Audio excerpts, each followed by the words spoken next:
এখন আলোচনা করব ইন্টারভিউ বিষয় নিয়ে এবং ইন্টারভিউয়ে কি ধরনের প্রশ্ন হতে পারে এবং ইন্টারভিউয়ের দেওয়ার আগে অবশ্যই এই প্রশ্নগুলো একবার হলেও দেখে যান, জেনে যান। কারণ এই ধরনের প্রশ্নগুলোই কিন্তু আপনাকে ইন্টারভিউ করতে পারে। তো কোন ধরনের প্রশ্নগুলো, তো সেই বিষয়টি জানার জন্য অবশ্যই ভিডিওটি পুরোটা দেখুন।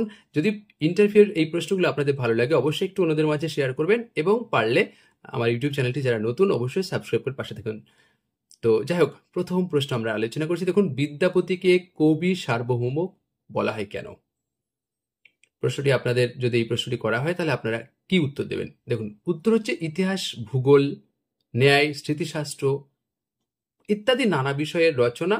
শুধু তাই নয়, বৈষ্ণব পদাবলী রচনার দক্ষতা পরিচয় তিনি দিয়েছেন। অর্থাৎ এক কথায় সাহিত্যের নানা শাখায় তিনি অদ্বিতীয় প্রতিভার পরিচয় দিয়েছেন।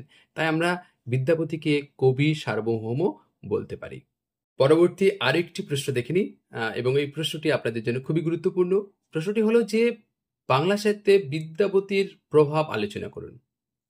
তার উত্তর আপনারা কি দেবেন? উত্তরটি এটাই যে চৈতন্য পরবর্তী যুগের কবি গোবিন্দ দাস, তার পদ সাহিত্যে আমরা কিন্তু বিদ্যাপতির ব্যাপক প্রভাব লক্ষ্য করি।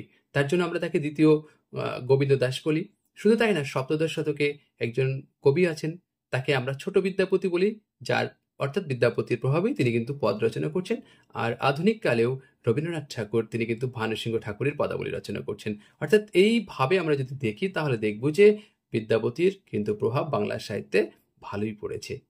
আচ্ছা, অভিনব জয়দেব ছাড়া বিদ্যাপতিকে আমরা আর কি বিশেষণে চিহ্নিত করি? উত্তর হচ্ছে কবি সার্বভৌম এবং মৈথিলী কোকিল। এছাড়াও বিদ্যাপতি কিন্তু নিজেকে কি বলেছে জানেন তো? খেলন কবি। এবং আপনাকে যদি প্রশ্ন করে যে বিদ্যাপতি তার কোন গ্রন্থে নিজেকে খেলন কবি বলে উল্লেখ করেছেন, তাহলে বিদ্যাপতি কীর্তিলতা কাব্যে নিজেকে খেলন কবি বলেছেন। আরেকটা প্রশ্ন আপনাকে, বিদ্যাপতি রাজ প্রশস্তিমূলক কয়েকটি গ্রন্থের নাম বলুন। তাহলে উত্তর হচ্ছে কীর্তিলতা, কীর্তি পতাকা। এই দুটি কিন্তু রাজ প্রশস্তিমূলক আমরা গ্রন্থের তালিকায় ফেলতে পারি। আচ্ছা, পরের প্রশ্ন, বাংলা সাহিত্যের চণ্ডীদাস সমস্যা কি? এই প্রশ্নটি কিন্তু খুবই গুরুত্বপূর্ণ, কারণ দেখুন, শ্রীকৃষ্ণ কীর্তন কাব্য আবিষ্কারের পর থেকেই কিন্তু এই চণ্ডীদাসের সমস্যা দেখা দেয়। কারণ বড়ু চণ্ডীদাস নামক একজন কবির কিন্তু সেই সময় আমরা নাম পাচ্ছি। এই যে চণ্ডীদাস ভণিতা একাধিক কবির পদ পাওয়া যাচ্ছে তারপর থেকে, যেমন বড়ু চণ্ডীদাস, চণ্ডীদাস, দ্বিজ চণ্ডীদাস, দীন চণ্ডীদাস। এর ফলে চণ্ডীদাস আসলে কতজন এবং এই নিয়ে যে সমস্যা সূত্রপাত হয় সেটি হচ্ছে চণ্ডীদাস সমস্যা নামে কিন্তু পরিচিত। পরের প্রশ্ন, মহাজন পদাবলী কি, কে কবে এটি প্রকাশ করেন? খুবই গুরুত্বপূর্ণ। দেখুন, মহাজন পদাবলী আসলে বিদ্যাপতির পদের সংকলন গ্রন্থ একটি, এবং এটি 1874 খ্রিস্টাব্দে জগদেন্দু ভদ্র মহাজন পদাবলী প্রথম খণ্ড প্রকাশ করেন। আরেকটি প্রশ্ন আপনাদের জন্য খুবই গুরুত্বপূর্ণ, যে বিদ্যাপতি যে বাঙালি নন, কে কত সালে কোন পত্রিকায় প্রথম প্রমাণ করেন? রাজকৃষ্ণ মুখোপাধ্যায় 1875 খ্রিস্টাব্দে বঙ্গদর্শন পত্রিকায় তিনি কিন্তু প্রমাণ করছেন যে বিদ্যাপতি আসলে বাঙালি নন। পরের প্রশ্ন, বিদ্যাপতিকে অভিনব জয়দেব বলার কারণ কি বলে আপনি মনে করেন? উত্তর, বিদ্যাপতির সুললিত যে পদ সাহিত্য বা পদাবলী সাহিত্যে আমরা জয়দেবেরই পদেরই যেন ধ্বনি ঝঙ্কার বা অনুরণন আমরা স্পষ্টভাবে লক্ষ্য করি। অর্থাৎ ভাবের দিক থেকে সাদৃশ্য বর্তমান, এবং সেই কারণেই কিন্তু আমরা বিদ্যাপতিকে অভিনব জয়দেব বলতে পারি। আচ্ছা, বাংলা সাহিত্যে কোন কবিকে চণ্ডীদাসের ভাবশিষ্য বলা হয় এবং কেন বলা হয়? এই প্রশ্নটি যদি করা হয় তাহলে কি উত্তর? উত্তর হচ্ছে জ্ঞানদাসকে বলা হয়। আর জ্ঞানদাসকে কেন আমরা চণ্ডীদাসের ভাবশিষ্য বলি? তার কারণ হচ্ছে জ্ঞানদাসের রাধা চণ্ডীদাসের রাধার মতোই কিন্তু লৌকিক থেকে লোকোত্তরের পথে যাত্রা করেছেন। এবং এছাড়াও জ্ঞানদাসের যে প্রকাশভঙ্গির আন্তরিকতা, ভাষার যে সহজ সরলতা, সেটাও কিন্তু চণ্ডীদাসের পদকেই কিন্তু মনে করিয়ে দেয়। তার জন্য আমরা তাকে চণ্ডীদাসের ভাবশিষ্য বলতে পারি। বাংলা সাহিত্যের প্রথম নাগরিক কবিকে? উত্তর, রায় গুণাকর ভারতচন্দ্র। খুবই ইম্পর্টেন্ট একটি প্রশ্ন। বিজয়গুপ্ত তার কাব্যের রচনা কালজ্ঞাপক একটি শ্লোক উল্লেখ করেছেন। আপনারা পারলে শ্লোকটি বলুন, বা আপনাকে হয়তো জিজ্ঞেস করতে পারে যে শ্লোকটি বলতে পারবেন, তাহলে উত্তর হচ্ছে ঋতু শশী বেদ শশী পরিমিত শখ সুলতান হোসেন শাহ নৃপতি তিলক। আপনাকে এখান থেকে হয়তো বলতে পারে যে এটি সাল তারিখ তাহলে কত হবে। উত্তর কিন্তু 1494 খ্রিস্টাব্দে তিনি কাব্য রচনা করছেন। এই প্রশ্নটি কিন্তু খুবই গুরুত্বপূর্ণ। তো ভারতচন্দ্র তার অন্নদামঙ্গল কাব্যকে কেন নূতন মঙ্গল বলেছেন বা বলে অভিহিত করেছেন?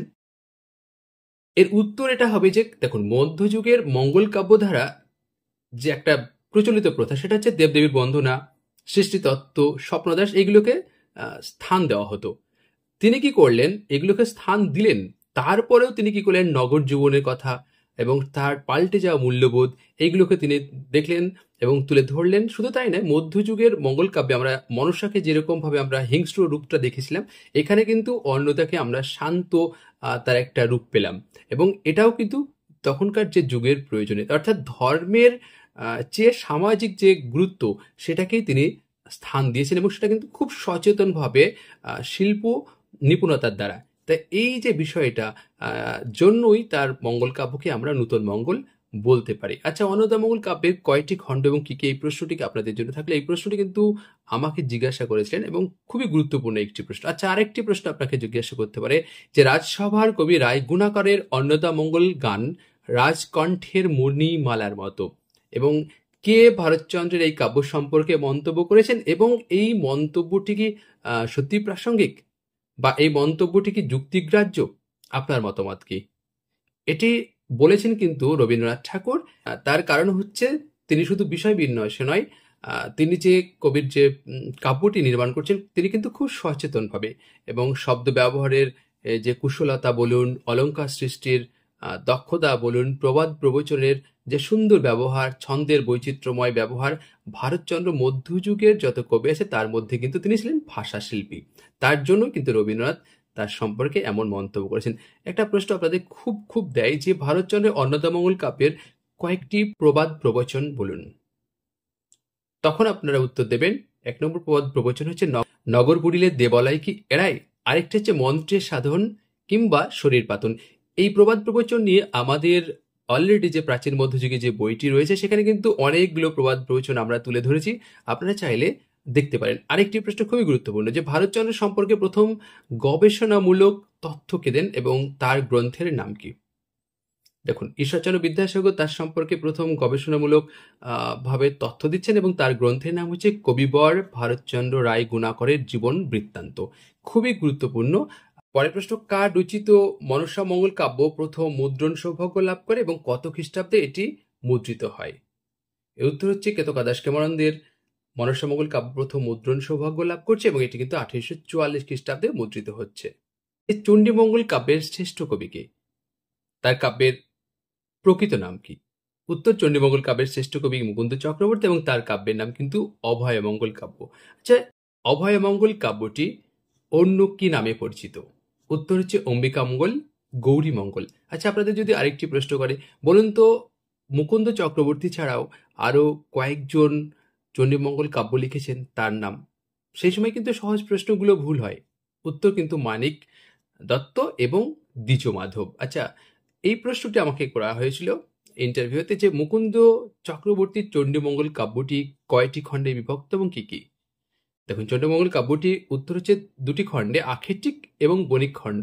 তবে এখানে কখনো কখনো আমরা আরেকটি খণ্ড বা অংশ হিসাবে পাই, সেটা হচ্ছে গ্রন্থ উৎপত্তির কারণ। তো যাই হোক, এটি যদি আপনাকে প্রশ্ন করেন তাহলে অবশ্যই 2টি উত্তর করুন, একটা হচ্ছে আক্ষেত্রিক এবং আরেকটা হচ্ছে বণিক খণ্ড। কালকেতু এবং ফুল্লরার প্রকৃত পরিচয় কি? উত্তর, সাবভ্রষ্ট ইন্দ্রপুত্র নীলাম্বর হচ্ছে কালকেতু আর ফুল্লরা হচ্ছে তার স্ত্রী কিন্তু ছায়া। আক্ষেত্রিক খণ্ডে 2টি শর্ট চরিত্রের নাম বলুন, যে চরিত্রগুলো আমরা পরবর্তীকালে ঠকচাচা চরিত্র পাচ্ছি তার পূর্বাভাস, যেমন মুরারিশীল এবং ভারুদত্ত। এই প্রশ্নগুলো আপনাকে করতে পারে। আচ্ছা, বলুন তো বিজয়গুপ্তের কাব্য কত সালে তিনি কাব্যটি রচনা করছেন এবং সেই সময় গৌড়ের সুলতান কে ছিলেন? তাহলে কিন্তু বিজয়গুপ্ত 1494 খ্রিস্টাব্দে পদ্মপুরাণ রচনা করছেন এবং সেই সময় গৌড়ের সুলতান ছিলেন কিন্তু হুসেন শাহ। আচ্ছা, কে কত খ্রিস্টাব্দে তার পদ্মপুরাণ কাব্যটি রচনা করে প্রকাশ করছেন? তাহলে কিন্তু প্যারি মোহন দাশগুপ্ত 1303 বঙ্গাব্দে প্রথম বরিশাল থেকে এটি কিন্তু প্রকাশ করছেন। পরের প্রশ্ন, 12 মাসা কি? এটা কিন্তু খুবই ইম্পর্টেন্ট, কারণ মধ্যযুগের সাহিত্যে কিন্তু আমরা এই 12 মাসা লক্ষ্য করি। তো 12 মাসটা হচ্ছে যে মঙ্গল কাব্যের যে নায়িকাদের 12 মাসের সুখ দুঃখের যে কাহিনী, তাকে আমরা বলতে পারি 12 মাসা। এবং মুকুন্দ চক্রবর্তীর কাব্যে আমরা ফুল্লরা 12 মাসা কিন্তু আমরা লক্ষ্য করি, কারণ সেখানে ফুল্লরা তার 12 মাসার 12 মাসে যে দুঃখর বর্ণনার মধ্য দিয়ে তিনি দেবীচণ্ডীকে যেভাবে ভয় দেখাচ্ছেন যাতে তিনি সতীন হয়ে এই সংসারে না আসেন। অর্থাৎ এই যে 12 মাসটারও কিন্তু একটা খুবই গুরুত্বপূর্ণ ভূমিকা রয়েছে বাংলা সাহিত্যের ক্ষেত্রে।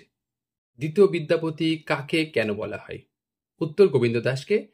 তার কারণ হচ্ছে দেখুন যে ব্রজবুলি ভাষা, অলঙ্কারের ব্যবহার, ছন্দের ব্যবহার, ধ্বনি সমৃদ্ধ শব্দ প্রয়োগ, অর্থাৎ বলতে গেলে নির্মাণ দক্ষতায় বিদ্যাপতির পদেরই যেন অনুরণন আমরা লক্ষ্য করি গোবিন্দ দাসের পদে, তাই আমরা তাকে দ্বিতীয় বিদ্যাপতি বলি। পরের প্রশ্ন, এই যুগে জন্মগ্রহণ করিলে তিনি যে কবি না হইয়া একজন ঔপন্যাসিক হইতেন তাহাতে সংশয় মাত্র নাই। কে কোন গ্রন্থে এই মন্তব্য করেছেন এবং কেন মন্তব্য করেছেন, বা তাকে আমরা কেন ঔপন্যাসিকের সাথে তুলনা করি? দেখুন, উত্তর হচ্ছে প্রাবন্ধিক শ্রীকুমার বন্দ্যোপাধ্যায় বঙ্গ সাহিত্যের উপন্যাসের ধারা গ্রন্থে তিনি এই কথা বলেছেন, এবং আমরা তাকে কেন ঔপন্যাসিকের সঙ্গে তুলনা করব তার কারণ হচ্ছে উত্তর যে গভীর বাস্তবতাবোধ। অর্থাৎ তিনি কিন্তু গভীর বাস্তবতাবোধ, দক্ষ চরিত্র অঙ্কন করেছেন। শুধু তাই না, ঘটনার যে সন্নিবেশ তার মধ্যেও তিনি নৈপুণ্য দেখাতে পেরেছেন। এই কারণে আমরা তার যে প্রতিভা, সেই প্রতিভার সঙ্গে আমরা ঔপন্যাসিক যে প্রতিভা একটা মিল খুঁজে পাই। আমরা তার জন্যই আমরা তাকে কিন্তু একজন ঔপন্যাসিকের সাথেই তুলনা করি। পরের প্রশ্ন, কে কত খ্রিস্টাব্দে অন্নদামঙ্গল গ্রন্থটিকে গ্রন্থাকারে প্রথম প্রকাশ করেন? উত্তর 1816 খ্রিস্টাব্দে গঙ্গা কিশোর ভট্টাচার্য অন্নদামঙ্গল কাব্যটিকে প্রথম গ্রন্থাকারে প্রকাশ করেন। তো যাক, এই প্রশ্নগুলো আপনাদের কেমন লাগলো অবশ্যই কমেন্ট করে জানান। আর যদি ভালো লাগে অবশ্যই পুনরায় একই কথা একটু অন্যদের মাঝে শেয়ার করুন। আর যারা নতুন অবশ্যই একটু সাবস্ক্রাইব করে পাশে থাকুন। ধন্যবাদ।